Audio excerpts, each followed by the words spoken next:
Ja kus nagu mulle muidugi meeldib just kõnnida või ütleme, ongi Peipsi rannik, kus on siis selline tuhandete aastate ajasügavus, kiviaegne asustus, mis on siis uppunud Peipsi järve.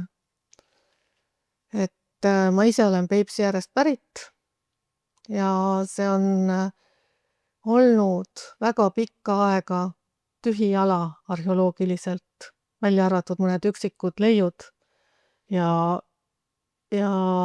see on, kui ma arheoloogiat hakkasin õppima, siis see oli minu jaoks selline nagu kurb lugu, võiks öelda, et kuidas saab üks selline suur järv olla arheoloogiliselt nii mõttetu.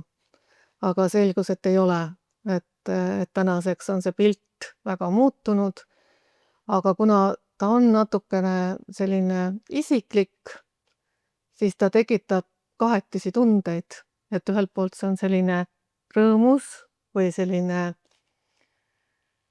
uus teadmine, aga samas ka muinsuskaitsjana, ütleme, just pärandi pärast muretsejana on see ka väga muret tekitav just, et seal toimub päris palju sellist mõtlematut isetegevust, mis seda pärandit hävitab.